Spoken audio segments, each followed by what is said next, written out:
Hey skiers, I'm Jeff from skiessentials.com. And I'm Emily. Welcome to our second 2023 women's ski comparison. Bob and Allie did the first, went through the 90 underfoot skis. Today, Emily and I are going to focus on what we're kind of calling the 100 millimeter category, but we've actually got a pretty big range in widths up here from, I think, 95 all the way up to 104. And something that's interesting as we go through these skis is the name doesn't always reflect exactly what the ski is underfoot. And we can kind of chat a little bit about why that might be as we go through.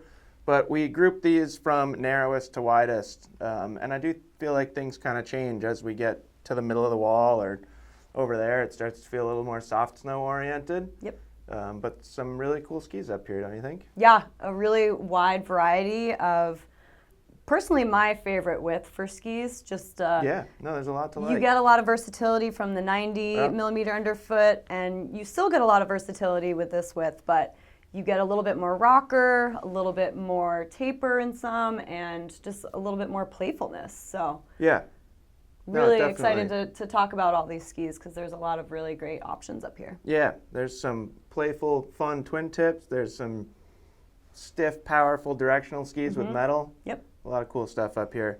So we'll start over on this side with the Head Core 97W. This is an interesting ski to start with. It is easily one of the lightest skis up here. We'll take a look at the weight in just a second. It's also one of the stiffest skis up here. And it is one of those directional skis. This is not a twin tip by any means. We'll take a look at the shape too. But really, really good as just a super fun, super quick, very responsive all-mountain ski. And this is also a good example of that width thing that I mentioned where it doesn't always line up with the name. This ski in this length is 95 underfoot. So pretty darn versatile width there. Very. You know, still pretty quick edge to edge on groomers and stuff like that. Like I said, it's extremely lightweight, right around 1,500 grams. And that flex pattern is just always something that impresses me with the cores. I've always found that this ski works really, really well for somebody with very good technique. You don't need to be like the world's best skier, but because the ski is, or the world's like most aggressive skier maybe makes more sense, but because it's light, stiff, and ultra responsive, it reacts really quickly. And what can tend to happen is if you make a mistake, it also reacts to those mistakes. So very good ski for a technical skier. Yeah, it really provides some solid responsiveness, like you said. You're really going to get that reaction from it.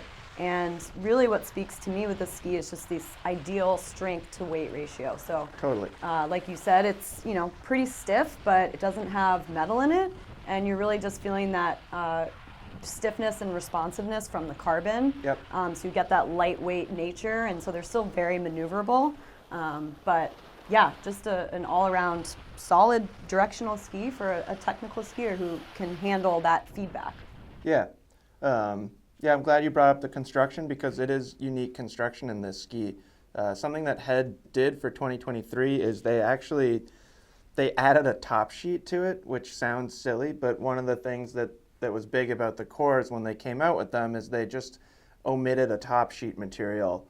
And it was okay, but there were a couple downsides to that. One was durability, it chipped a lot. And the other was it gave the ski kind of like a little bit of a pingy feel. Yeah. And this has smoothed it out quite a bit. So it's still very, very responsive and reactive, but I think anyone that skied a core in the past and maybe didn't like that feel should maybe take another look at them because I do think adding that little bit of extra material on the top helped smooth them out. Absolutely. Quite a bit. And the next ski that we're going to take a look at really falls into the same category. We're still in like a directional all-mountain ski here in this Fischer Ranger 96, but the construction's quite a bit different, and I think that changes their overall feel quite a bit.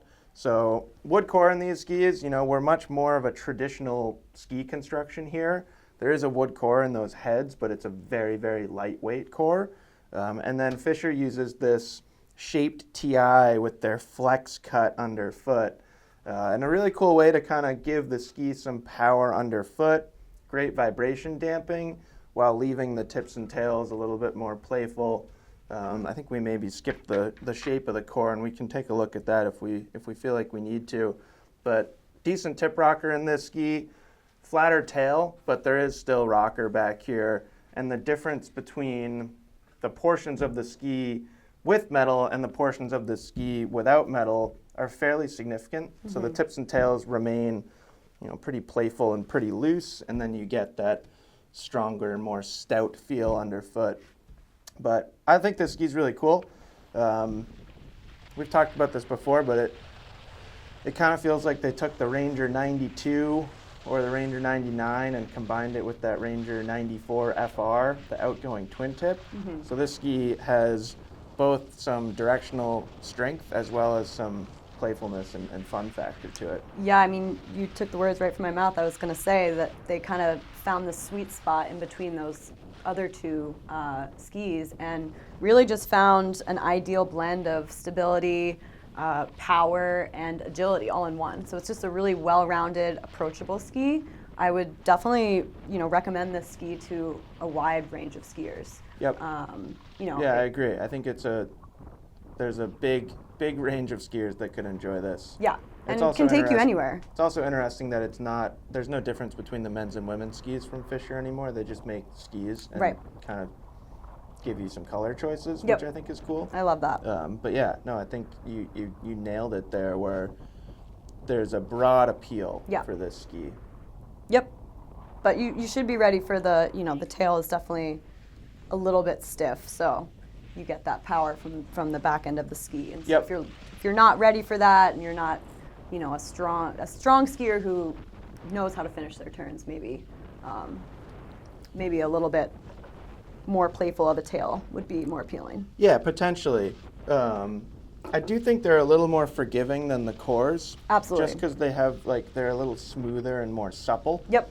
Where this ski, and I mentioned that we kind of skipped the shape, that tail is even flatter on these skis, and then you add in that stiffness, and it really can kind of kick your butt a little bit if you're not ready for it.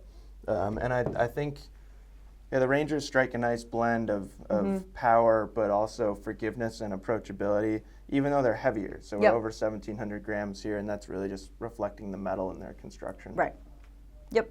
And we'll see another Ranger 102 over on Emily's side of or another Ranger, I should say, and the 102 over on Emily's side of the wall. And there are a lot of similarities between the 96 and the 102. Yep. I'd say the biggest thing is the shape starts to change more significantly as you get over there to 102. Next ski up here, this is a unique one. This is the Dynastar E-Pro 99. And another one where the name is kind of slightly misleading. This ski in this length is actually 96 underfoot. So you'll see kind of a incremental breakdown of widths as you go through the lengths of all these skis, and with some that share molds with quote-unquote men's skis, that's where you'll typically see that much shorter or much narrower waist width than these narrower lengths. But this ski is pretty unique. It's a unique shape, and it's a unique construction too. It's squarely in the same category as the first two skis we looked at. Directional ski, all mountain capabilities, but it does so in a pretty unique way. There's really, really long tip rocker in this ski. Easily longer tip rocker than either of the first two skis, and really most skis up here. It's kind of in a league of its own compared to the rest of the skis on this wall. 100%. Yeah. I feel like there's one that kind of feels a little more similar than something else, but now I can't really remember what that is. And if we get to it, maybe it'll spark my memory. But no, definitely pretty unique in its shape and overall feel. So that long tip rocker and a lot of early taper too, that kind of allows you to cut through choppy snow conditions really well and gives you more float. When you've got a tip with more width to it, like say this Black Pearl 97 or the Secret 96, those are more prone to catching and kind of pulling you into a turn, where this really is going to just kind of cut through the snow, like, very knife-like qualities. And then you continue that knife analogy through the tail, where it's quite flat. So you're getting that kind of versatile tip shape for different snow conditions, but then a lot of strength through the rest of the ski. And that's supported in their construction. Let's see, Bob's really good at turning that on with the ski. I think I did it. So are you. Supported in their construction, which Dynastar calls Titanal rocket frame. So we get a wood core. We also get polyurethane in their construction, which does help smooth them out quite a bit. And then the metal laminate is like narrower through the tip, full width underfoot, and then wider through the tail, although it's not full width. 1,650 grams, we'll call it. So not tremendously heavy. I think the way that they use metal and that polyurethane helps keep the weight down. But yeah, very unique ski, very strong out of the tail. That's what I was going to say. That really is what speaks to me with this ski, is that, you know, the tips are, like you just explained, it has a unique shape, a lot of rocker, and so you get that easy turn initiation and can kind of plow through anything and really like crud or chopped up snow or even just, you know, a couple inches on the side of the trail. They really can, you know, easily go through that, and then, you know, don't be fooled by that though, because through the rest of the ski it's really strong through the tail. 100%. So if you're a skier who, you know, likes to kind of skid their tails and kind of have a little bit more energy and ability to kind of release from the tail, this ski might not be for you. Just, you know, you want to be prepared for, I think an analogy that I've heard before is the mullet, the party in the front and the business in the back. Sure, I'm pretty sure I used that term last time. You did. Last time you were here. And it speaks to this clearly. No, it's pretty businesslike. It's very businesslike in the back, but also it is still very versatile. You can take it all over, but you just have to be ready for that stiffer tail. 100%. And you kind of see it when you put different ability levels on this ski. Like a less aggressive intermediate, it can look like the ski is fighting them a little bit. Actually similar to that Core 97. You know, they're so stiff in the back of the ski that it can just be a bit much, but then you put a really good skier on these and it's amazing just all the different turn shapes that they can do. You know, it kind of, if you want to get it to make those quicker turns, you do have to kind of unweight the tail. Like you're saying, it's not just going to wash around, where there are a number of skis up here that will, you know, Genesis, Camox, Black Ops, Lumen 98, like there's a ton that have more of that washy, surfy feel. This is not one of them. The Core is not one of them either. So kind of fun to start. It's a good ski to have up here to compare the rest to, because there are plenty of skis, like he was saying, that have, you know, if you're a skier who likes to have a little bit more energy and, you know, just that release from the tail, there are plenty of skis up here that have that, but that ski is not one of them. No. But with an aggressive skier that knows how to strongly finish their turns, it's fantastic. Yeah, right. It can be a benefit. It's not. It's certainly not just a downside. It's more just ability level dependent, whether it's going to work well for you or whether it's going to be more of a deterrent.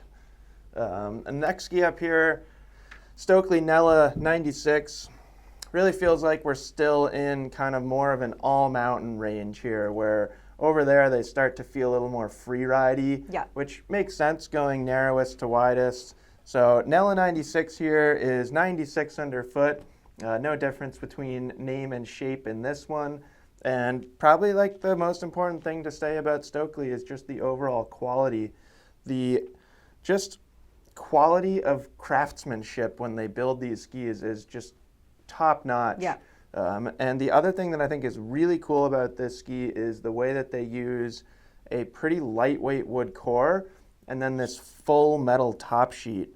So like we were talking about head and the core and that whole concept of top sheets, if you're using the actual metal as the top sheet, you're eliminating an extra layer of material, which helps them keep the weight pretty low. You know, under 1,700 grams for a ski that uses that much metal, I think is quite impressive. We'll see a pretty big difference when we get to this Secret here, which is another ski that really relies on metal in its construction and is quite a bit heavier. So pretty impressively lightweight, but still very damp and with a just quality feel and a very strong flex pattern too.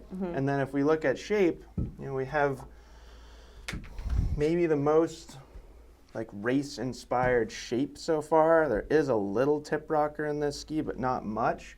And then the tail is very flat, very squared off. You know, it's going to finish a turn with a lot of precision, and it's going to have a preference for completing that carving turn and not washing out, which is really piggybacking off the conversations that we've been having thus far. But I would say the Nela 96, despite it being mostly camber with quite a bit of metal, I actually think it's a little easier to ski and maybe more appropriate for an intermediate than something like the E-Pro 99. Yeah, that's what I was going to follow with. It's just, it is still very approachable, really high quality and technical. You get a lot of precision and control from these skis and high performance. High price tag with them, which, you know, speaks to the level of quality with these skis. But really, I would suggest these to intermediate to advanced skier who just wants a technical, you know, high performance ceiling ski that can take you all over the mountain. Yeah, I would say this.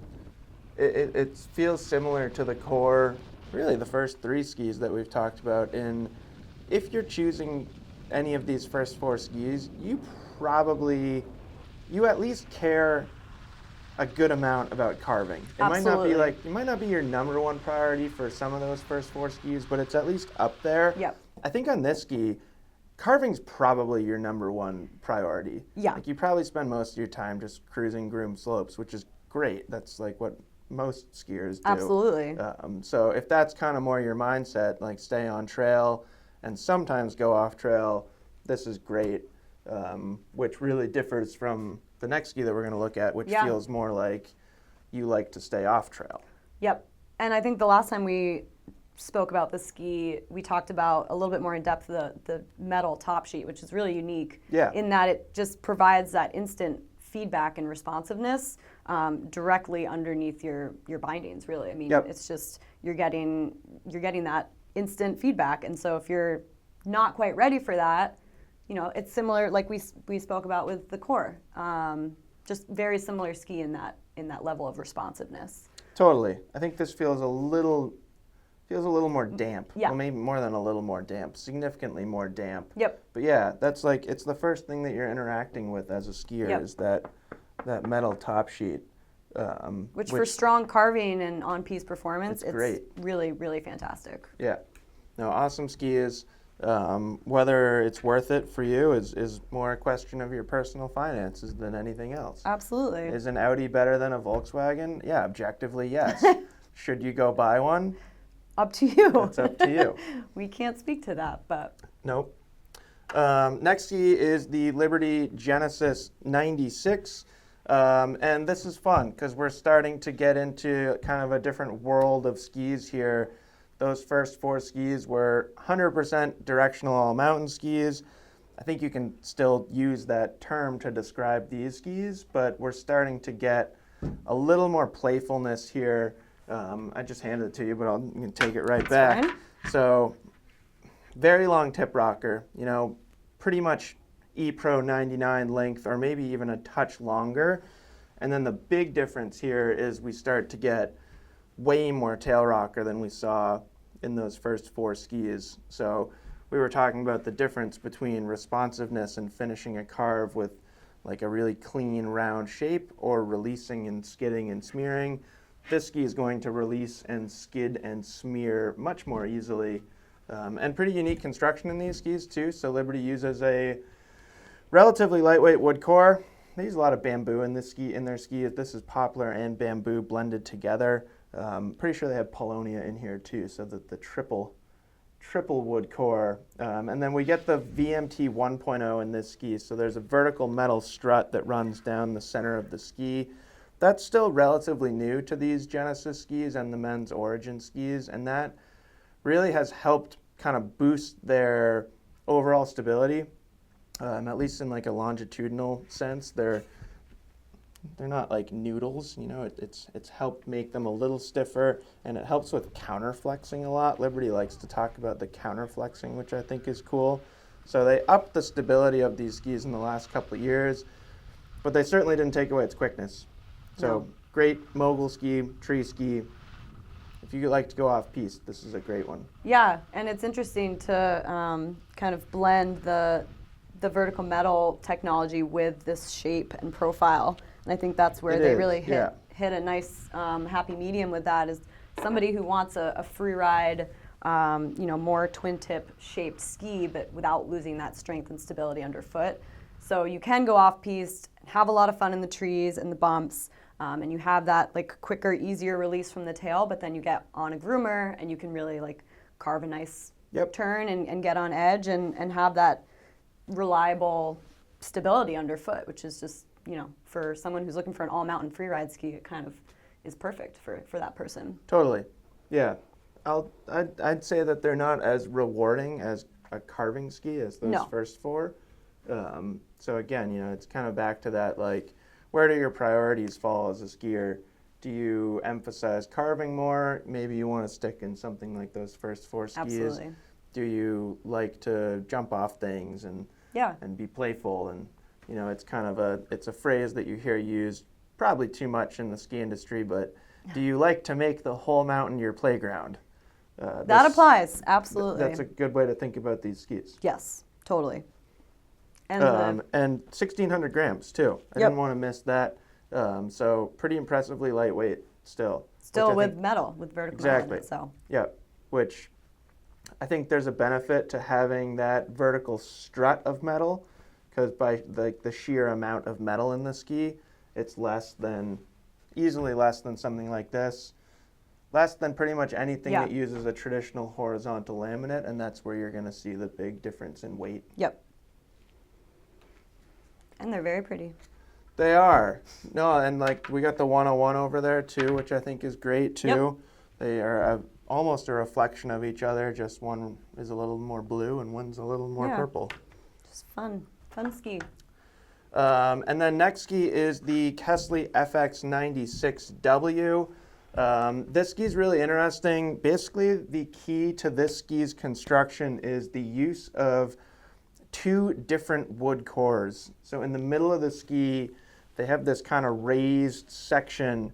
You can actually only see it in the fore and aft, and in the underfoot portion of the ski, it's just flat. But basically what happens is in the middle of the ski, they're using denser materials, and then along the outside of the ski, they're using lighter materials, which helps give the ski, it's almost like a similar concept to the Genesis. They give the ski some strength through this center portion while allowing the rest of the ski to feel pretty light and playful. But we're really back in more of kind of at least more traditional all-mountain directional shape. A little bit of tip rocker here. Kastle's hollow tech, so that lightens things up quite a bit, improves float. But then, definitely a flatter tail here, pretty squared off, especially compared to that Genesis. Yeah. So this is still a very versatile ski. You can pretty much take it anywhere, but we're back in that conversation of you're going to get a lot more responsiveness out of the tail on the FX96. Yep. Powerful finish to the ski as far as the stiffness in the tail, but relatively versatile and just a really strong, on-piste performance and good carving ski. I would recommend it to a wide range of skiers as well. Like someone who wants a quality technical ski that is, reliable and provides pretty predictable performance. 100%. Predictable and trustworthy are two great adjectives to describe that ski. Mm-hmm. And Kastle, when they originally designed the FX skis, they really had backcountry skiing in mind. They're not the lightest ski in the world. We've seen that Core 97 would work great as a backcountry ski, very light. This Genesis doesn't have a great tail to attach a skin, but that could work too. This ski is closer to 1,700 grams or 1,680, but I still think it's light enough that you could at least put something like a hybrid touring binding on it. Kastle puts a skin attachment point on the tail, which I always like, because it's a nice reminder from the manufacturer, yes, you can go touring on these skis if you want to. Mm-hmm. We will see at least one ski that's more appropriate as a dedicated touring ski, But to have that option to make it a hybrid is totally awesome. Yeah, if you want to have one pair of skis that you can enjoy at the resort and take in the backcountry, I think the FX 96 is a great one. Absolutely. Next ski up here is the Volkl Secret 96. This is an awesome ski. It is very, very well liked. There are a lot of people here in Stowe that, for whatever reasons, love this ski. I mean, I say for whatever reasons, and there are a lot of reasons. A lot of people in Stowe have race backgrounds. This is a great ski for somebody with a race background. Really kind of piggybacking off skis like the Nela 96 in this ski. I'd say there's some similarities with that Ranger too, but this ski takes it to another level, both in terms of stiffness and torsional stiffness. So longitudinal stiffness, it's pretty strong. You know, we're very similar to like Core 97 overall flex pattern. And then the way that Volkl builds in edge grip and torsional stiffness in this ski is awesome. So we get this tailored Titanal frame, tailored carbon tip. Both of these technologies kind of work hand in hand to just give you like incredibly precise turn initiation. Like the way that this portion of the ski interacts with the snow, if you tell it to carve, it takes off and carves so well. That Titanal frame does not link underfoot. We do have a Titanal binding platform underfoot, but there are specific engineering reasons why these things don't connect. It's basically just allowing the ski to flex more underfoot. And then you get that Titanal frame in the tail. Multi-layer wood core in these skis, like Volkl puts in a lot of their skis. And 1,800, almost 1,850 grams. So, you know, pretty heavy, at least compared to a lot of the skis that we've looked at so far. So you get really good carving performance, you get a lot of strength and stability, but I think it's fair to say that the Secret 96 is a little more fatiguing than some of the skis we've looked at so far, and probably a little more demanding. It's similar to Core 97 and just how, say, demanding it is. Then there's just a weight difference, which kind of puts this up into a little bit more of a fatiguing category, at least in terms of if you're like taking it into the trees and trying to flick it side to side. The Secret will wear you out quite a bit, but it rips on firm snow. Yeah, absolutely. It's definitely geared towards a more aggressive skier who wants to have that strong on-piste performance, you know, take it up to high speeds, and it will handle it. It reminds me a lot of the K2 Mindbender 99 Ti, which we'll get to, but just it's ready to go. I mean, it's if you know how to ski a ski like this that has the metal and has the, you know, the weight and just the stiffer burliness, you'll really enjoy it. It's just, it has a great high performance ceiling. Yeah, for sure. It's incredibly rewarding. Yep. It's just kind of one of those skis where you don't really need it if you're not like charging and driving really aggressive carves. Takes a little bit more muscle. Like, it's going to be fatiguing if you're not prepared for it. Yeah, which is fine. Yep. You know, and like we've said with some other skis going through so far, like there are plenty of skis up here that are forgiving and easy to ski and will help you develop better technique. I just wouldn't put the Secret in that category. It's more like if you already have that technique, it's a great ski. Absolutely. We see a lot of people, I was going to say here in Stowe, but really this has been happening all across the country. You can put a really nice quiver of skis together just within Volkl's line. So on the women's side, and basically the same on the men's side, like you could do something like flare whatever you want for your carving ski, Secret 96 as like an aggressive all-mountain ski, and then you could go like Blaze 106 for a super loose, fun, free-ridey ski.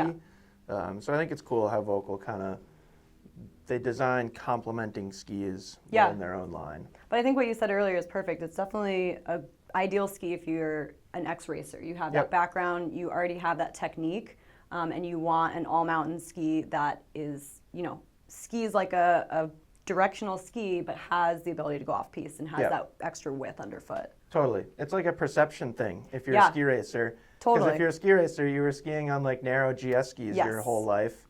And if you were not a ski racer, you've probably been skiing on lighter, softer skis. So if you're coming from a GS ski, this feels super easy. Yeah. If you're coming from like a lightweight beginner ski, Yep. this feels like the hardest thing to ski in the entire world. Yeah. So totally background dependent and how you like to Yeah. ski.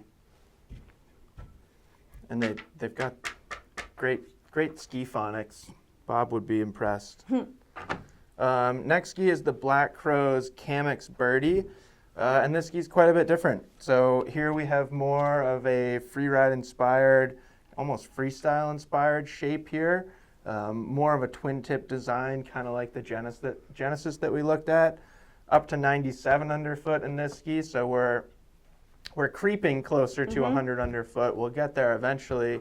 And this ski is built to be more playful, not only in its shape, but also its construction, at least compared to something like the Secret. So pretty simple wood core in this ski. There's no metal additives or anything like that. And we do get, just a nice round, supple flex pattern. And really nice combination of rocker in the tips and tails.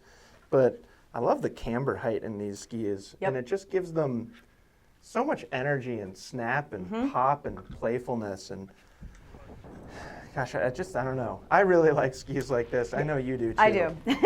Yeah, I mean, this ski is it's just wants to have fun. I mean, wherever you take it, it's going to have the most fun doing that, and it can really go all over the mountain. I would definitely say it shines most in like the trees and bumps. So if you're someone who skis where, like I ski at Mad River a lot and I coach there, so this ski would be a blast there. Yep. Just getting to tight technical terrain really can handle that and have a lot of fun doing it. And then what you already said, just the amount of camber. You have a long effective edge, you have a little bit of, you have twin tip. So getting through soft snow is still achievable, and you have that width. So it's just a great, it's not a park ski. Nope. But it kind of has that feel and that personality, and it's just really fun and approachable. Yeah. It's like a great ski for somebody who used to ski in the park all the time. Like you and I, we kind of fall into that category where we used to. You pretty much find us in the park like 90% of the time, and now you'd find me in the park 10% of the time. I feel like it's a little more, but you can go with 10. I don't know. I bet it could be less, actually. Yeah. Well, but if that kind of sounds like you, if you fall into a similar category, skis like the Camox Birdie are great because you can still ski switch on them if you want to go do a 180 or a 540 in the park or something and land switch. It's really, no problem. Really agile and maneuverable. Yep, but not a symmetrical ski, so way more fun just as a free ride all mountain ski. Yep, and then just because we've talked about, the stiffness in the tail in some of those other skis, this is a ski where, you get more of like the Liberty where you have that, you have an easier time releasing from the tail and kind of, surfing, smearing it around, whereas the stiffer tails, more directional skis, you get that power from all the way through the tail. So definitely the closest comparison out of anything that we've talked about so far would be the Genesis 96. I feel like they have a different feel. This feels a little more responsive, and I think the Camox feels a little smoother. Yeah. So kind of just depending on what you want, which feel. I cannot say that one of those skis is better than the other. It's just like the slight difference. It's like a suppleness versus responsiveness type thing, where I think the Black Crow's is just a little more supple. And almost 1,750 grams, so not like the lightest ski in the world either. And I think, you can feel it when you're holding it in your hand, which I like. Yeah. They give it some strength too. It really, truly is a fantastic, just playful all-mountain freeride ski. Yep. Next ski is the Black Pearl 97 from Blizzard. So here we keep going like one step into freeride twin tippy skis, and then it feels like we take a step back. Absolutely. And I think that has happened here. Black Pearl 97 always feels like a great ski to talk about in the same conversation as Secret 96 and Santa Ana 98, which we'll get to in a little bit.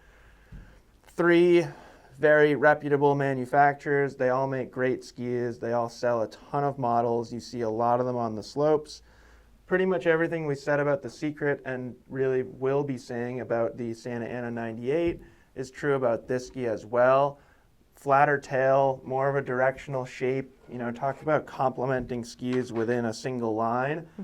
when we look at that Sheeva 10 over there, we'll see a big difference in shape where Black Pearl 97 has just that little bit of tip rocker and then not much tail rocker whatsoever.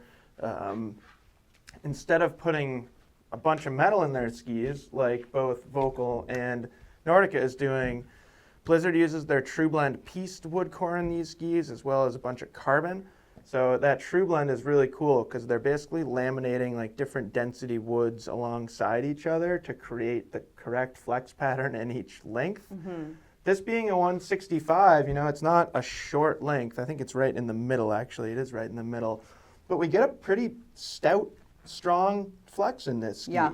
So I would say, compared to this ski and the Santa Ana, this Black Pearl feels a little bit more rewarding at slower speeds because it's more based on carbon and wood, where sometimes those skis with metal feel like they need at least a little bit of speed to come alive. And I think the Black Pearl 97, it can handle speed almost 1,900 grams. It's not a noodle of a ski by any means. No. But I do think it's just a touch easier to ski. Yeah, absolutely. And the Black Pearl 88, as we know, has been one of the most popular women's skis for the past few years. Exactly. And this is just, similar, but we get more width and more rocker. And it's just, I think you have more versatility of a wider range of options on these skis. Yep. Better in softer snow, but you still have that high performance and stiff tail and just a really well-rounded ski. I would recommend these to a lot of skiers. I think you could put somebody on here who's more technical, more advanced skier, and they'll know, how to drive it. And then you could also put an intermediate skier on, and it's going to be intuitive and approachable. Yeah, I think an athletic intermediate would have a better time on this ski than the Secret. Yes. And I'd say this Santa Ana, when we talk about that probably falls like kind of right in between. Yeah. A little bit more rocker in its shape, but then more metal here, so it's kind of an interesting comparison. This ski it just feels like they do boost the stability compared to the 88, just with more mass. Yep. And that tends to happen. If you're going to build a ski the same way, the wider and wider and wider it gets, the more mass you have, and then the stronger the ski then feels. You could make an argument about torsional stiffness and how when you make a ski wider, you're taking away torsional stiffness, but I think that's kind of negligible when you're going from 88 to 97. So Black Pearl 97 is awesome. It makes sense that you don't see as many of them as the 88. The 88 is just so easy to ski, and if you're more of just a cruiser groomer skier, that 88's awesome. But if you like that idea, if you like the feel, but like Emily said, you want a little bit more soft snow performance, that ski is great. Yep. And then Atomic Backland 98W here. Gosh. Yeah, somewhat of an outlier in this category. We'll take a look at the weight before we even talk about anything else because they are just under 1,200 grams. So very, very lightweight. They almost don't make sense in this comparison because they're so much lighter than anything else up here. Atomic doesn't make a Maven wide enough to fit into this range.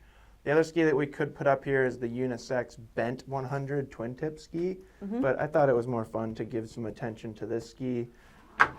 Easy there, Santa Ana. So very, very lightweight. They use like their ultralight wood core in this ski, and then we get carbon stringers that you can actually see in that little window in the ski. And it's pretty light, but there's some supportive flex pattern there. It's not just a noodle. You do get Horizon Tech in the tip, and I will say that the tip is a little softer, but this is a trustworthy ski. Yeah. It's not something that I'd recommend only using in the resort. In fact, I think like if you're going to use this as a hybrid resort touring ski, I would say touring should be like 70-80% of your time, and resort is just kind of an afterthought. But really impressive ski. It's really cool how Atomic builds in this much strength, this much responsiveness while keeping the weight as low as they can. Yeah, absolutely. I mean, and a lot of companies we're seeing in recent years, they're focusing a lot on touring skis. Yep. It's becoming really popular, and so it's kind of trying to find that sweet spot with the lightweight nature and downhill performance. So this ski really nails it all because you have that incredibly lightweight feel, and then upon downhill performance, if you're touring, really a great, like you said, flex pattern and just really good feel and really strong ski, like really powerful. Totally. For downhill for a touring ski. I would say it's a leader in its category. Yeah, absolutely. For sure, and a really good shape too for backcountry skiing. Plenty of tip rocker, that horizon tech in the tips. Yeah, so you have that float. A little more float. There's camber underfoot, and you can kind of see where like the vertical sidewall tapers into cap construction, and that kind of mirrors where the rocker starts. I just think it's a great shape. It's not like too loose, but it's loose enough. Yeah. Where it feels trustworthy, but also agile at the same time. When you're in the backcountry, sometimes you really, really need to trust your skis. Yeah. Like, I don't know if you've ever been in a situation where you're like traversing above a no-fall zone. Yeah. And you're like, okay, like this thing literally needs to hold or I'm gonna die. That's when the light, you don't want you don't want to focus just on the weight for a touring ski. Exactly. And then, God, that feels like another one of those moments where we like step forward into something different and then step back. Now we're in the Nordica Santa Ana 98. And this is very, very different than that Backland. It feels like two of them almost weighs the same as one Santa Ana. Not quite, but this ski is 1,900 grams. Wow. So easily one of the heaviest skis we've looked at so far. Pretty dense wood core in this ski, and then we get that terrain-specific metal, which we're going to talk about 2 more times, interestingly. So full width metal in the tips and tails, full width metal underfoot. In kind of the center portions of the ski, they just bring it into kind of the middle channel. And that gives you one of the strongest overall feels of any ski up here. It's a similar concept to the Secret 96, where they're kind of placing more metal in the tips and tails. Like that's really where they feel like where the ski is interacting first with the snow surface. That's where they're placing all the metal. This ski, it actually might feel stronger than the Secret 96, but they build more playfulness into its shape. So if you're familiar with the men's line from Nordica and the Enforcer skis, these have the same exact shape as an Enforcer 100, which is easily at least one of the leaders in the entire ski industry for blending power and maneuverability. Yep. They pretty much nailed the shape of these skis. I always really liked this tip or base graphic. I don't know if we've ever even talked about this, Emily. So this line right here, that's where the rocker starts. And then this line shows you where the side cut goes to. So it's pretty interesting, and we've had this conversation before, is like the further you tip these skis on edge, the longer your effective edge gets. And that's a visual representation of how much longer your effective edge can get. So if you're skiing a flatter ski, you can get them to pivot and wiggle and stuff like that, but the more you drive them, the higher your edge angle, the more they're going to respond. And I will say that if you're riding a flat ski and getting them to wiggle, you still need to be pretty good at skiing. Yeah. Because they're heavy and stiff. Yeah, absolutely. But again, for a ski that you want to, I think these do a really good job at blurring the line between all mountain and free ride. Totally. Because you don't have to sacrifice any power or stiffness to get this, free ride feel. So like you said, they really blend this power and maneuverability. So for a stronger skier who can, drive the ski and wants a little bit more of that stiffness and torsional rigidity, then and also the ability to kind of have that playfulness and maneuverability, these strike that perfect balance, I think. Yeah. No, they're awesome. And like we've had people on Enforcer 100s on powder days. We've had people on Santa Ana 98s on powder days, and like it can be a fun powder day ski. And then you can also like rip carving turns. Yeah, get them on edge and really.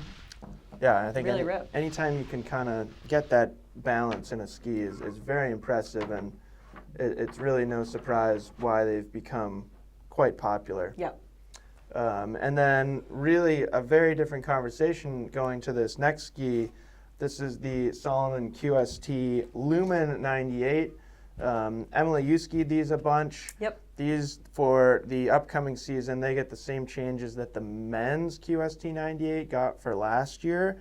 So tons of rocker in these skis. Yeah. Just the amount of tip and tail rocker is kind of just crazy. And the dramatic taper, I mean, the Yeah. combination. Tons of taper, like they're really eye-catching, and maybe you noticed this just on the wall compared to the other skis up here. And then that tail rocker is just, it's so much tail rocker. Yeah. And again, so much taper. That really gives these skis an agile feel. I want to check the turn radius here. I believe it's 15. Yeah, so 15, and they dropped that down quite a bit from the previous ski. And they're just incredibly easy to flick around. Oh, yeah. They're very loose, very surfy. I'll give you that one back. Salomon uses wood core and their CFX material in these skis, and as well as a double sidewall underfoot. So it's interesting because they're very agile and very maneuverable, but we're still 1,850 grams here, and there's some strength to it, like right underfoot in the cambered portion. Yeah. So loose and maneuverable, but pretty stable too. They're a Yeah. lot of fun. I love these skis. I mean, for the type of skier that I am and the type of skiing that I like to do, it really has it all for me. I mean, when I first saw them, like we just talked about, the shape and the dramatic taper and rocker, I was thrown off by that, as well as the amount of tail rocker too. Yeah. So that dramatically shortens the effective edge. So I wasn't sure how they would feel given that, but I think Salomon did an amazing job at, you know, the CFX blend, the wood core, so you get that stiffness and just that responsiveness from that blended material, and then you also have the wood core that gives it just that maneuverability, and then the double sidewall technology, that's where, and the short, you know, I mean, it just is really easy to flick around, really fun, but then, you know, on airs and ripping at top speed, they can handle it, and they feel really stable underfoot. So just an all-around really fun free ride ski. It's a really cool ski, and there's a ton of technology in here. Yeah. Both from a shape perspective and from a construction perspective, and I think Salomon deserves a good amount of credit for just like, they're clearly not copying anybody with these skis. They have their own recipe and their own intentions, and it results in a really, really fun ski. And just the QST line, I mean, they're really fun. intuitive and approachable.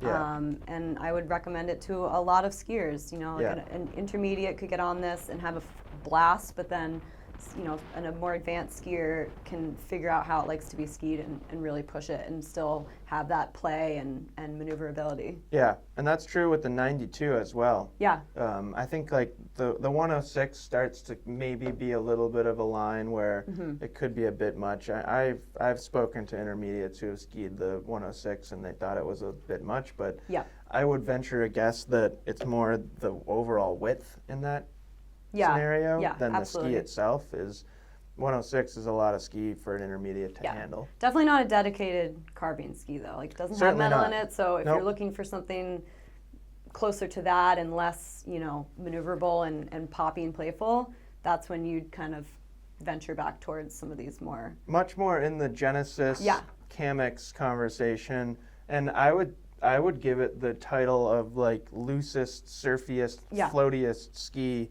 of anything that we've talked about, and there's only like a couple skis over there that can even rival it too, which is cool. These next two skis are really fun to compare. This is the Black Ops 98 from Rossignol. This ski's actually been around for a while now. It was originally designed by Chris Loken and Parker White, who I'm sure you're familiar with, Emily, two kind of freestyle turned freeride skiers. This was pretty much designed to be their like park ski because their original ski was 118 underfoot. Since then, people have realized how fun it is as an all-mountain ski, just as a playful kind of mix between directional and like park-shaped twin-tip ski. Yeah. Wood core in this ski, like the sound is really hard to describe, just incredibly damp And Rossignol uses a bunch of rubber in this ski, which I've always thought was really cool. And that's kind of the way that they get it to feel damp and strong. You still get a playful, fun, pretty supple flex pattern, 1,700 grams, so they're right in like the middle of the road for weight, and this playful, fun shape. Good amount of tip rocker, almost the same amount of tail rocker. You can mount these a little bit more centered than pretty much anything else up here. You can go back to this directional line. So it kind of is one of those skis that you can customize a little bit depending on what you want. If you want it to feel more like a park ski, go a little bit more centered. If you want it just to be a fun all mountain ski that really strikes a nice balance between stability and maneuverability, it can be that too. Yeah, and just the fact that it was designed by park skiers who wanted to take those skills and those capabilities into like the big mountain. So this really kind of nailed that, because you have that stability and that strength and dampness for, you know, ripping big lines or you know, like carving on groomers, but then you have this really fun free ride shape. So if you're someone who likes to, you know, pop off features and land switch in, you know, deeper snow or anything like that, like it just has a really wide range of capabilities. It's a really fun ski. I always think it's fun when manufacturers kind of like accidentally build a ski that becomes really popular. And this is kind of one of those scenarios where when they built this ski, I know for a fact that Rossignol did not expect to sell a lot of units here. And over the years, more and more people get on it. Every time I go to like an industry demo or like trade show on snow event, you see a ton of people skiing these things and having a really good time that weren't originally the target market for this ski. So I think that's really cool. Yeah, absolutely. So like I said, the next ski is really fun to compare to this Black Ops 98. This is the new Nordica Unleashed 98. And pretty cool ski and fun conversation here.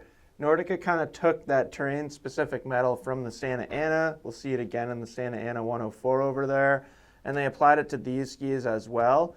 Something that I thought was interesting before we kind of get into this ski versus Black Ops versus the entire wall, I thought this was cool. So this Unleashed 98 with terrain-specific metal, 1,700 and call it 70 grams. If you recall, this Santa Ana 98, again, same metal application, is up in the 1,900 gram range. So just a reflection that the actual wood core in this ski is a little bit lighter.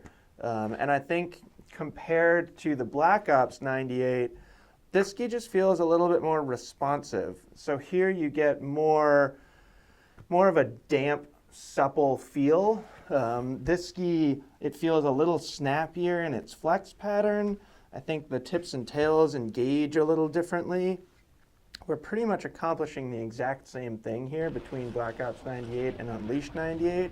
It's just whether you want to kind of put more emphasis towards that vibration damping and the suppleness, or more responsiveness and more energy here. But another one that's got undeniably a ton of freestyle influence, could be a really fun kind of hybrid park all mountain ski for somebody, but I think more people are going to choose this ski as an all mountain ski. I think even people that were like shopping here in Santa Ana 98 or in Santa Ana 104, I think like take a strong look at this ski. You know, there's more of a twin tip specific shape, and I think sometimes that just turns people off or makes them think that the ski might not be for you. But I can't really think of any reason why just a directional skier wouldn't have a lot of fun on these. Absolutely. It's a nice mix of torsional stiffness, stability, and playfulness, responsiveness, and energy. I think Nordica really nailed it. Yeah, and what I wanted to bring up just in general with all these skis, but the terrain-specific metal skis, it's really interesting to see how companies are kind of approaching skis that use metal for women and men, but it's really nice that they're just taking a different approach on distributing the metal throughout the ski, because you do get a really strong, stiff ski that an advanced skier is looking for with that maneuverability still, which is just 100% ideal. And sometimes a ski with 2 sheets of metal is just a little too demanding, or it's just doesn't have that agility. So this ski really just is fantastic in blending all that. Yeah, no, I think they did a really good job with these skis, and I think there's a ton of people out there that could have a lot of fun on them. Next ski is this Scott Pure Mission 98. A little longer than anything else we have up here on the wall. And really, I like to think about this ski in a very similar way to how I think about this Kastle FX 96. They're designed for off-piste use. They're designed for, just going to shift that over a tiny bit.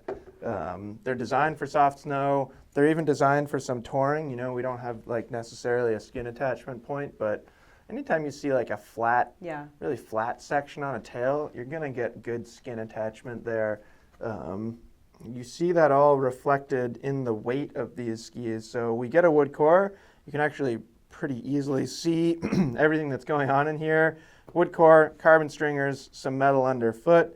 This is a 175, so it's pretty long, and it's just tipping the scale over 1,700 grams. So pretty lightweight, and a really good ski for somebody who likes to go off trail, but prefers more of that responsiveness from their ski. It's reasonably stiff. It's not the stiffest ski up here. And I think the flat tail shape is really important to point out. So long tip rocker, good float up there, gonna be great in soft snow, but that's really where I was talking about that responsiveness. This is not one of those surfy, smeary skis. This is more energetic, giving you more kick out of your turn, whether that's a carving turn or a skidded pivoting turn. So just going back to these conversations over here where you at least want to be a reasonably technical skier. And specifically a technical skier that likes to go off trail. And just someone who's looking for a front side ski that is high performance, high quality, technical skier who wants to be on trail, strong carving ski most of the time, but wide enough and enough rocker that in soft snow it can definitely perform really well too. No, totally. I think this thing's perfectly at home in an off-piste scenario. We had Scott visit us on just a tremendous powder day this season, one of the best days of the year, really. And we were all skiing skis in this Pure line. So even starting with like the Pure Piece 77, and then we were on the 90 and the 98. And all of them, even with flatter tails, they were just a lot of fun. Really no like frills here. It's just a well-designed, pretty straightforward ski. Precise, totally. A lot of control, but a little bit more versatility than the, narrower ones that you said you were on. 100%. I skied the Pure Piece 77 most of that powder day. That was me. I got 77. That's there what you go. happens when you're in charge. Sometimes you get stuck with the narrowest ski. But you know what? Great ski, though. I had more face shots than anyone I else. bet. Next ski is the Mindbender 99 TIW here. So Emily and I actually did a full-length review of this ski, a few weeks or months ago now. So if you're interested in that, go take a look. K2 tweaked this ski for the new season, but the overall concept remains the same. So they lengthened the rocker profile, which we can look at in just a second, and then they kind of just they just took the metal application to like the next step of its natural progression. Very, very similar to what Volkl did with the tailored Titanal frame. Always a bit of a tongue twist there. And K2 did a very similar thing. The big difference with K2 and Volkl is this metal doesn't wrap all the way around the tip. And then in the tail, it's kind of more like we'll see in the Sheeva over there, where it tapers just into the center of the ski rather than along the edges. But great ski, definitely a directional ski. It's not a twin tip, but you do get, like I said, you get that a little bit lengthened rocker compared to the outgoing ski. And I would say it's probably a bigger difference in the tail. It's not a lot of splay here. It's not like a twin tip shape at all, but a nice blend of stability and maneuverability, and really a true like advanced expert level freeride all mountain ski. Yeah, I got to ski this ski in 2 different types of, parts of the country, but very different terrain. And what I noticed at first was just how easily they wanted to initiate a turn. Yep. I mean, it was almost like effortless. They just Yep. wanted to engage, really lock into a turn, but then they have that nimbleness and maneuverability to them that you can quickly pop back out of the turn, which is really nice. You're not, locking into something that you feel really, I don't know, they don't feel demanding. They have this like forgiveness to them, but a lot of power and a lot of stability. I also skied them out in Big Sky, Montana, so on wider, more open terrain. They just were a blast, and then also really fun, off airs and dropping little cliffs and stuff like that. They were just really stable underfoot, but had that agility to them, and they were just, I think the Y-beam technology that K2, I think they used it in last year's, but this year they kind of tweaked it a little bit, like you said, and it just really speaks to the performance. These are a really fun, strong ski, definitely for a more advanced skier. Yep. Yeah, I definitely agree. K2 makes plenty of skis that intermediates can enjoy and less aggressive skiers. I think the Mindbender TI, specifically the TI models, are best for a pretty accomplished skier. Now they're great skis. My first like significant Mindbender experience was on the men's 108 TI, which doesn't exist in the women's line, but I vividly remember testing that over a pretty long period the first year that we had access to it. And those were always things that I came back to as like, wow, this ski's got a lot of power, a lot of stability, great vibration damping, feels super smooth, but there's something about it that's a little more fun and a little bit more agile than a lot of skis that use that much metal. Exactly. And I feel like K2 kind of just like, they took that and ran with it with these redesigned skis, is they retained that strength and stability, but they upped that playful factor. I would say it's not a completely different concept, but I think it's a noticeable change, and I think they did a really good job. Absolutely. Not that the previous skis weren't like solid competitors in this category, but I think now they're really solid competitors in this category. And kind of going back to what you were saying about the Secret 96, if you like that story but you want more playfulness, definitely consider those Mindbenders. Yeah, I think we'll be seeing a lot of skiers on those skis this winter. I think so too, and I can pretty much guarantee that you'll see a lot of these. Good segue into these, Yeah, part of it's just that super bright, eye-catching color, but the Ranger 102 here from Fischer has earned a pretty strong following over the years. So they took the pink ski and completely redesigned it for 2023. Like we said on the 96, it is the same for men and women. You just pick the color that you want and the length that you want. So everything that we said about the Ranger 96 can be applied to this ski. What happens as you go wider in the Ranger line is the metal gets shorter, and the rocker gets longer, which probably isn't surprising. It's kind of that relationship between amount of rocker and where the metal ends. It's not exactly in the same spot, but pretty close. Yeah. So this 102 has quite a bit more rise, or longer rocker in the tip rather, and then more splay back here in the tail. And it really, to me, is, if you were to take this curve and just extend it like that much further, this thing would look 100% like a twin tip, because they didn't square it off, but they flattened it a little bit and gave it that little bit of concave, like, I guess, skin attachment point there. it doesn't look as much like a twin tip, but Yeah, it really is. it's deceiving. More than anything else.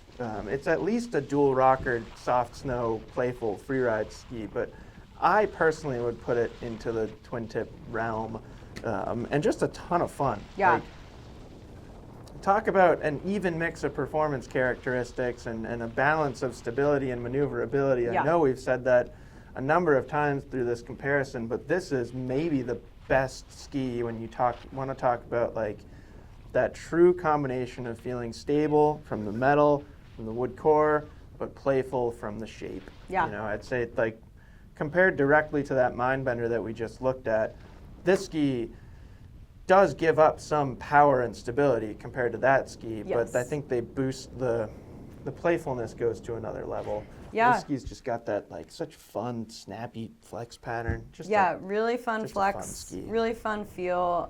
Really can take you all over the mountain. I mean, Yep. they're a really ideal all mountain free ride ski.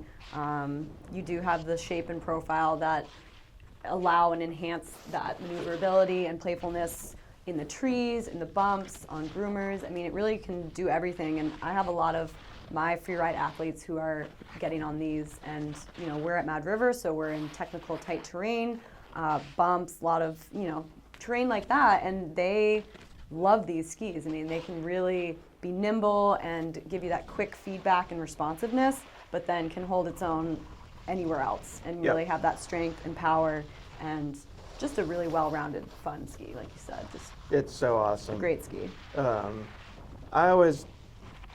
I think there's something to be said about skis that make you feel like a better skier. And because this is the same men's to women's, I skied that ski a good amount this past season, and I felt like every time I did, I just felt like a better skier on that ski. Yeah, than- really confidence building, and Yeah.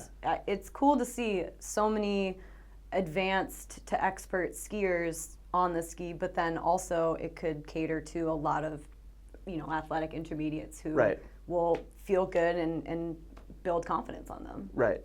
You know, to stick with skis that use 102 in their name, this one's actually 100 underfoot, but if you were to compare it to that Secret 102, Yeah. like, yeah, that's a great ski for advanced and expert skiers, but if you're an intermediate, you probably shouldn't even touch it. Yeah, you'll get rocked. Where this ski little is certainly more forgiving Absolutely. and more approachable. And the next ski, I think, falls into a similar characterization. So this is the new Rallybird 102 from Rossignol. Emily skied the Rallybird 104 Ti Yep. quite a bit this season. This is a very similar shape, and the same is true on the men's side. This is going to be available in a wider range of lengths for more skiers, where that 104 Ti is really meant for kind of an upper level skier. I can't remember if we mentioned the weight of the Ranger 102. Let's give it a go. Let's give it another shot just to make sure we did. 1,700 and call it 25 grams in that Ranger. Rallybird, we're looking at 1,680. So it felt like a bigger difference when I was holding them. Yeah. But I do think this ski skis a little lighter, and I think it's everything that you would expect with a lighter ski comes through in this. It's just a little bit more responsive than the Ranger, where that ski just feels a little more damp. There's more power there. This is one of those skis that just has like a ton of energy to it, and the tail is flatter too. So kind of like if you remember the conversations that we were having more on this side of the wall, when you have that flatter tail, you're getting more feedback out of the ski. Yep. So a really good choice for a lot of skiers. And I think if you're slightly more of a traditionalist, this might be a better choice than the Ranger. I think it's like kind of tough to split between those two skis because they're so similar, but I would focus more on the difference in the tail shape than anything else. Yeah, I mean, they are both very approachable. Yep. Yep. Cater to a wide variety of skiers. I mean, I would definitely put a lot of intermediate to advanced skiers on the ski who want just a really smooth ride with a lot of maneuverability, but also control and responsiveness. Yeah. Yeah, and the major difference that you already brought up is just the tail, like just a little bit stronger, stiffer tail. So you're gonna have those like clean, rounder turns and just not as low of a swing weight, I guess you could say. It's not as, you can't flick it around as easily as. Yeah, say, whether the that's Ranger. actual swing weight or like comes through more in just its feel. Sure. I know exactly what you mean. Yep. Yeah. Yeah, but a great ski. I mean, really great all mountain ski. Less free ridey than you know, say the Black Crows or the Liberties and even the Rangers, but Totally. Yep. More directional shape. has that directional feel with just a lot of maneuverability still. And a lot of, you know, a lot of decent amount of rocker in the tips. So 100%. Soft snow performance is enhanced by that and really fun on like a powder day. If that's, Yep. if this is your powder ski, it's going to be a strong, you know, wide rockered ski. It's going to be great. It feels like a while since we've really had any conversations about Sky 7s or Soul 7s. And those were two skis that like really gave Rossignol a lot of success over the past decade or so. Those skis were very, very easy to ski. They kind of like gave new access to powder skiing to like a bunch of skiers that like really struggled in that avenue before. Absolutely. If you're looking to replace a Soul 7 or a Sky 7, this is actually a good choice. Totally. It's still very easy to ski. It's just a little bit stronger. And that was like the overall complaint with those Sky 7s and Soul 7s was they were so floaty and so agile and so maneuverable, but they could get kind of chattery and a little bit unstable. Where this ski, a lot of that's coming from the difference in tail shape, just gives you a little bit more confidence and just a little stronger feel. But they're still not hard to ski. I would say chattery is not at all what these skis feel like. No, just way for sure. smoother. So I think it's cool that Rossignol's like, they're not forgetting about the people that bought their skis over the last decade. They're just kind of giving them a enhanced tool. Yeah, absolutely. Next ski is the Liberty Genesis 101. This ski is awesome. We got to look at the rocker profile before anything else on this ski because it is super long. As is true with a lot of things, we had the same conversation with Rangers just a moment ago. Compared to the Genesis 96, as you go wider, you get more rocker. So a ton of tip rocker here, and then quite long tail rocker too. And again, it's that you know, it's the same conversation where pretty much everything that we said about this Genesis 96 carries over to the 101 too. Yep. I would actually say that there's more similarities between these Genesis than there is with the Rangers that share kind of the same overall design. This ski's really just taking float and soft snow performance to another level. So over here we talked about how carving wasn't like super high on your list of priorities. I think the same is true here. I think you're just kind of moving along that spectrum a little further. Yeah. Maybe you live out west and you really spend most of your time off-piste. Maybe you live here in Vermont and you're like, you just go straight to the trees on every single run, no matter what the conditions are or anything like that. At that point, I think it's justifiable to move up to this 101 compared to the 96, just get a little bit more float. And I think it's just super fun. It's a ski with like that freestyle kind of, there's some freestyle influence in its shape, but it is more of a just playful, fun, directional freeride ski than anything else. Yeah, and one that does still have that vertical metal in it. Yep. So you do have that on-piste performance. You have that strength and edge grip underfoot, but just, the freeride feel and the ability to really, again, to use that, like make the whole mountain your playground. Like it's really just a fun having ski and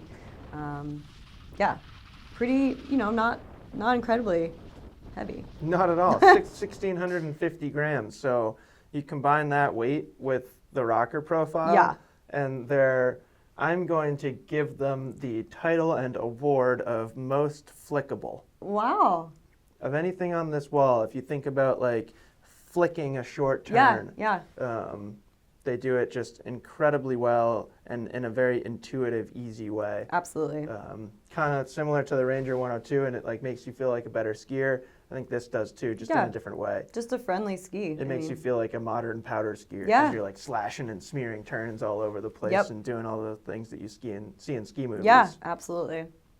Awesome skis. And again, like light enough that you could put a hybrid touring binding on there. Just absolutely. Just be aware that your skins might fall off the tail. Yeah, just be ready for that.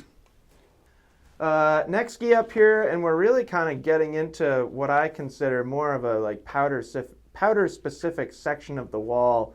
Not quite, but we're getting closer at least. This is the Blizzard Sheeva 10. Very interesting ski. You know, we've looked at Rangers and Liberty Genesis, where like the wider skis are basically just reflections of the narrower skis. From Blizzard, Black Pearl 97 to Sheeva 10 here, it's like a world of difference. There's metal in this ski, so they use their DRT technology, dynamic release technology. So they basically have a full width sheet of metal underfoot, tapers as you go into the fore and aft or tips and tail sections of the ski. Like a lot of these skis probably sound like a broken record. About where the metal ends is about where the rocker starts. They're not the lightest ski in the world, which I think is important to consider. So almost 1,800 grams here. So they have a little bit of a different feel than like that Genesis there, where that ski was so flickable. This ski is more smeary. Yeah. You know, it prefers to kind of stay more on the snow surface rather than dance around and get tossed around. But it would be impossible to ignore the amount of rocker in this ski. A lot of tip rocker, a lot of tail rocker. You know, if we were going to call that Ranger 102 a twin tip, I feel like you pretty much have to call this a twin tip too. Little different. They didn't like cut this tail off as much, but there's a lot of rise back there, and just a very fun ski. I could see somebody owning a Black Pearl 88 and a Sheeva 10 and having it be a great quiver. I wouldn't necessarily own a Black Pearl 97 and a Sheeva 10 because I just feel like they're a little close in width. Yeah. It's more a difference of skiing style here. So if you're more of the smeary, like let your tail release and kind of like smear and surf and wash your way down the mountain, this is a great choice. If you're more of a kind of traditionalist technical skier and you want more feedback out of the tail, that Black Pearl 97 is awesome. But this is a great ski. Yeah, I mean, falling into that family of you know, the Black Pearls and the 88 and 97. You know, they're in the same family, but they're very. This one is where it really kind of strays, because you're definitely getting into more of that free ride category with these skis. I mean, I think that the 97 is great if you really like the Black Pearl 88, but you want a little bit more width and more mass, like we said. This is kind of switching gears in a few ways. I mean, you have the tails are very different. I mean, the 97s are stiffer and flatter, and this is where we're getting into that more free ride profile. And a nice soft, easy. Yeah, and so they're really maneuverable. Playful flex pattern. Really playful, but then you have the metal underfoot, and it's really like tapering off right where you want it to, so you have that ability to like flick them around, not as easily, like you said, as some of the other skis up here, but just like blurring the line between all mountain and freeride, blending all those characteristics. I mean, I have a lot of freeride athletes who are on these skis because they want to be able to have them be maneuverable enough to go through tight trees and moguls, and then also be strong on landings. And then, you know, a lot of them take them out west, and they can be strong on more open terrain. Just really well-rounded freeride ski. Yeah, 102 underfoot with this much rocker. There's a lot of float here. Totally. Like this could be dedicated East Coast powder ski for a lot of skiers. I think most people out west, if you're like shopping for a powder specific ski, are gonna go wider. Yeah. But this could just be your West Coast daily driver. Yeah. For sure. Absolutely. Yeah. It's a great ski. Yep. And then next ski is a fun one, mostly in the sense that like you don't really expect stuff like this from Armada, or at least in speaking traditionally or in the company's history. They aren't known for skis like this, but they're really starting to make some great skis, and I think turning some heads, and you're starting to see more and more of them on snow. This is the Reliance 102 Ti. So essentially a reflection of the men's Declivity 102 Ti. There's metal in this ski. It's articulated Titanal banding, so wood core and then a full width sheet of metal that is like split into basically just little strips. So it's more just like Armada cuts slits into that metal itself, which is allowing this tip to kind of twist and articulate. And what happens is that really effectively smooths out turn initiation. So there really aren't many skis up here with like full unbroken sheets of metal in them. But if you were to compare this ski to something that just used a full sheet of metal up here, it would require more strength and the ski would fight you a little bit more on turn initiation, where this just kind of it like bends and twists into the turn, and then the rest of the ski holds really, really well. A little bit less tail rocker in this ski than at least the last two skis that we looked at, and really the 102 as well. So if you kind of think back to the conversation with the Rallybird 102, if you want a little bit more responsiveness out of the back of your ski, this one's really good. There's a little bit of rocker back there, but not much. It does, I would say it has more of a surfy, smeary feel than that shape might indicate. I do think it smears a turn or it releases the tail edge more easily than the Rallybird, but it's at least in a similar conversation there. 1,650 grams, so very impressive that they can keep that weight down with that much metal. I mean, this ski really impressed me. I got to try these at the ski test and talked to the rep. He was really excited to tell me about just this kind of new approach for Armada.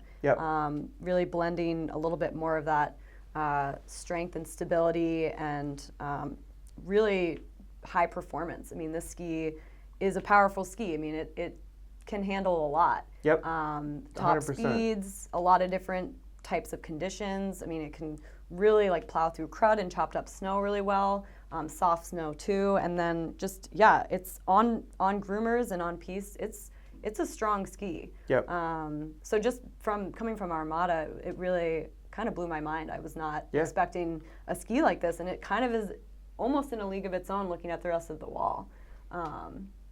Yeah, sure. A little bit. I'd fight you a little bit on that. Would you? I'd put it in the same conversation as Ranger 102 and Rallybird 102.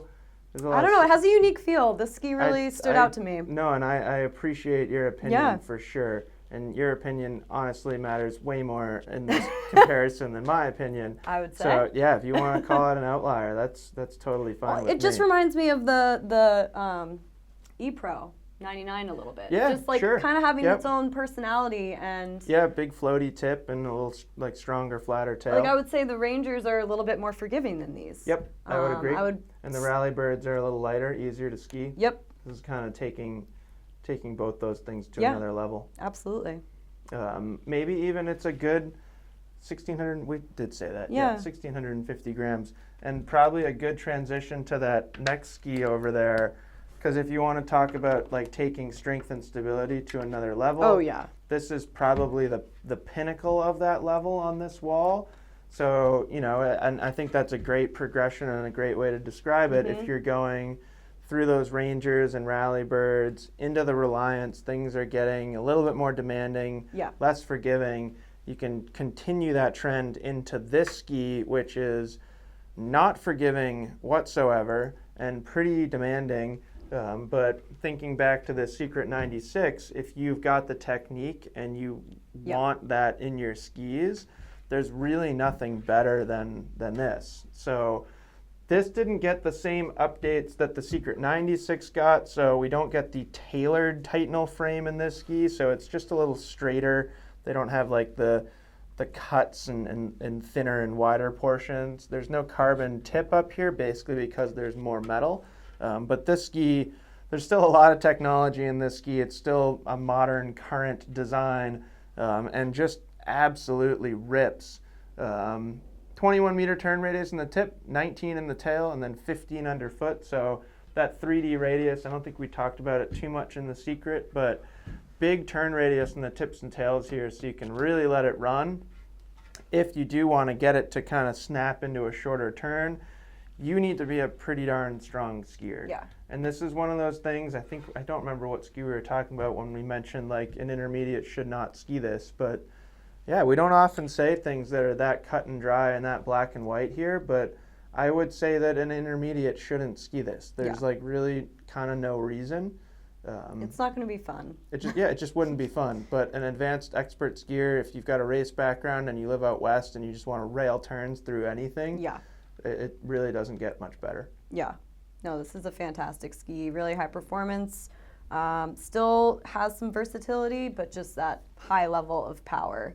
And I mean, technique and precision. If you are an advanced X-racer or just someone who wants to really have a lot of power underneath you and can drive it and handle it, then you're gonna really enjoy this ski. Yeah, I would say it has versatility, but only in the sense that it can handle different snow conditions. Yes. It doesn't really have that versatility in like the different turn shapes you can do on it and stuff like that. You can, but it's not. It's like if you can make different turn shapes on this ski, you can make different turn shapes on a 2x4. You know what I mean? Yeah. So it's like the skier can do it. It's just not something that the ski necessarily wants to do, which I think is a good segue to the next ski. You know, I think moving from Secret 102 to this Elan Ripstick 102, you're definitely losing some strength. You're definitely losing some power and stability, but you're gaining a ton of playfulness and you're gaining a huge amount of approachability. Like there's a ton of skiers that can ski this thing. Like talk about appropriate or potentially appropriate for an intermediate, no problem. Yeah. Like I think an intermediate can get on here and this could be like the widest ski you've ever owned. An expert skier can get on here too and enjoy it just as well.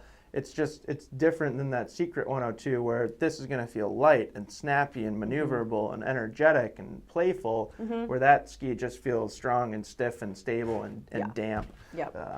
We'll take a look at the weight in a second because that's pretty impressive, but just a nice, like, pretty even round flex pattern in this ski, a lot of snap and energy, and then they use those carbon rods that we've talked about a ton in Elan skis. So not nearly as heavy as metal, but using carbon in a three-dimensional application gives the ski really nice amounts of vibration damping. In fact, I would say they've got to be the smoothest skis for anything that doesn't use metal. Absolutely. I can't think of really any other application that can rival that. And then you get that 1,640 gram weight. So very, very lightweight. And do have left and right skis here, but we'll just take a look at the overall rocker profile. Good amount of tip rocker. Good amount of tail rocker too. Not as much as like something like the Genesis or the Sheeva, but certainly enough back there that you're not going to feel locked into a turn. And I just think that these are so much fun. Yeah, these really stood out to me from my time testing them at the ski test. I mean, I walked away and thought I would want to potentially add it to my quiver because it's not a ski I would normally gravitate to, but it really kind of landed in this perfect spot for me, blending just like a lot of power and, I don't know, stability, but maneuverability. And like you said, like kind of feeling like a broken record, but these skis are really fantastic. I mean, if you're an intermediate and you get on these skis, they're going to be really confidence building. If you're an advanced skier, you have a range of limitations. You're not going to over-ski them. Like a Swiss Army knife. Yeah, absolutely. That's a great, they really are. And the right and left, I mean, it's really interesting how they did that and I don't know of any other companies that are doing that. No, not off the top of my head, at least not as in such a broad application as Elan. It's just really unique and just like a really mindful approach. You get the camber on the inside edge and the rocker on the outside, and it just makes for a really snappy, fun ski. Yeah, I feel like you still see a lot of people, mostly just kind of people chattering on the internet about like how left and right skis are annoying and like blah blah blah. You're gonna wear out one edge faster than the other, and like there's maybe some truth to that, but you don't often hear that from people who have just gotten off skiing a pair of Ripsticks. No. I feel like the reaction is usually like, oh, that's why. Yeah. They're just very intuitive and very easy to ski, and Elan is selling a lot of them. So really fantastic edge grip too. I mean, you can really get them on on edge, and it doesn't make sense. We use that to describe Elan Ripsticks pretty often. Inexplainable. They just don't. It just doesn't really make sense, which I think is awesome. You know, I think anytime you can get on a ski and it really like makes you question your existing knowledge of construction and what a ski can do. I think that's just really commendable. And yeah, just kudos to Elan for making some really cool skis that a lot of people can enjoy. Yeah. Not just like a really cool ski that it's only a certain type of skier will enjoy. Yeah. And I think that's fair to say about this ski. This is the Santa Ana 104 Free from Nordica. This is an awesome ski. Hands down. Like everything about its design is awesome. I own the men's version, so like of course I'm gonna say that. But I don't think it's like quite as approachable as that Ripstick. No. There's metal in here. Yep. It's a little heavier. It's a little stiffer. It doesn't feel as quick and agile on your feet. I'm taking a look at that weight. So up closer to 1,800 grams, just under 1,800 grams. We have that terrain-specific metal in here, if you remember, that we had in the Santa Ana 98 and the Unleashed. Obviously, this is lighter than the 98, so a nod to the lighter core that they use in the Free models. And it's basically that Enforcer Santa Ana shape, like basically the exact same shape as you see in the 98 in the tip. You really just get like kind of the same shape in the tail instead of being a flatter tail. So very awesome skis, super surfy, super smeary, but with a heavier, stronger, and more damp feel than something like that Ripstick for sure. Yeah, I mean, definitely soft snow focused. Yep. Great powder ski, or I mean, if you're in snowier terrain, your daily driver, honestly, this would be a great ski for that. Such a good like Alta snowbird ski or like. And they're surfy, smeary, but they're not like chattery or loose. Like they just hold its own, and they're really strong and can step up to the challenge. I mean, wherever you want to bring them, they are, even though they're wider, they're still, I would say, pretty versatile. I think they're very versatile. Yeah. They actually carve a turn really well. Yeah.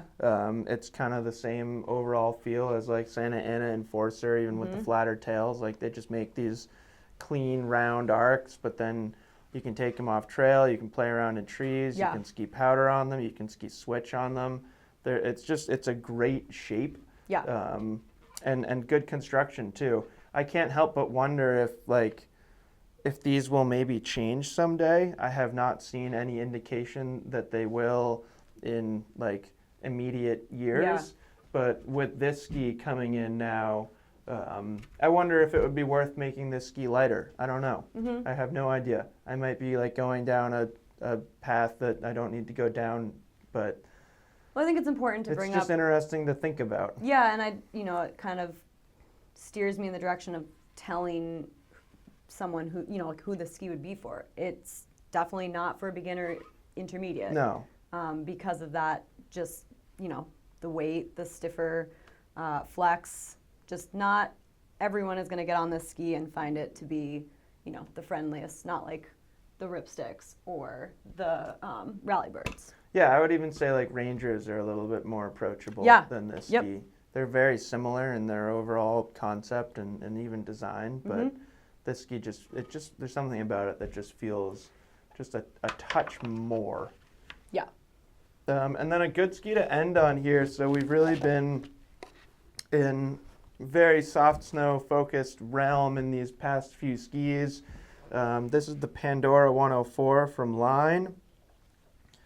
Widest ski up here on the wall. Again, we went narrowest to widest. And this one's quite lightweight too.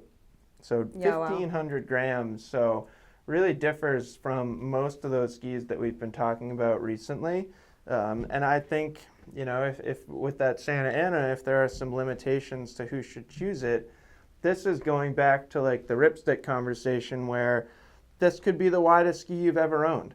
Like maybe you want to take like a step into powder skis and you're not sure what to get and you're a little worried that things are going to be too much or too heavy. This is a great ski. They're really basically mirroring the outgoing Sick Day 104 from Line in this ski.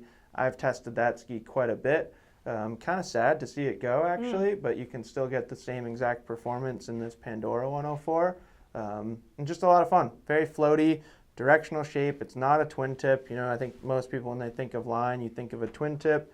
This does have some rise back there, but it's certainly not like a freestyle shape by any means. So floaty, fun, nice soft flex pattern, a lot of pop, a lot of energy, easy to ski. Great powder ski. Great powder ski. I really love that Line is doing that with the tail. I mean, you'd expect from Line, you'd expect this to be a twin tip powder ski with just, you know. Right. It's like Armada and the Reliance. Exactly. Like you don't necessarily just expect that shape. I think these have been out for long enough that maybe people know what they are and they're not shocked to see them anymore. But yeah, no, it's cool to see like companies like Line progress, and obviously we're seeing that in the Blade and the Blade Optic skis now. But yeah, I think there's a ton to like about this Pandora. Really energetic, fun POW ski. I mean. Yeah, floaty, fun. Yep, and I really love the new graphics that Line went with. I think they're the best graphics on this whole wall. I agree. Yep. But you know what? I am not the target market for these skis. So once again, my opinion does not really matter. But a ton of people can ski these. A ton of people would have a lot of fun on them. Yeah. You don't need to be the world's best skier, but the world's best skier could hop on these and then have a great time. Yeah. Who is the world's best skier? Like, are we talking like That's a different Michaela conversation. Schifrin? How do you classify world's best? I mean, like Michaela Schifrin could get on these and she'd have fun. Yeah, absolutely. So could Candide. I was thinking female skiers, but that's fine. But Candide could get on these, you know? Totally. What's the real difference between men and women skis? That's a great point. A conversation that we continue to bring up. That's very progressive of you, Emily. And I think a great place to end. So that's it. Hope you guys really enjoyed. Big range of skis up here. Certainly let us know if you have any questions. More than happy to talk about any of the skis up here or anything that's not up here that you think could fall into this category or maybe is just outside it and you're curious about the differences between those and something up here. If you have questions specifically for Emily, just let us know and we'll get Emily's feedback for you. Yeah, let us know if you have any questions and we'll talk to you soon. Bye.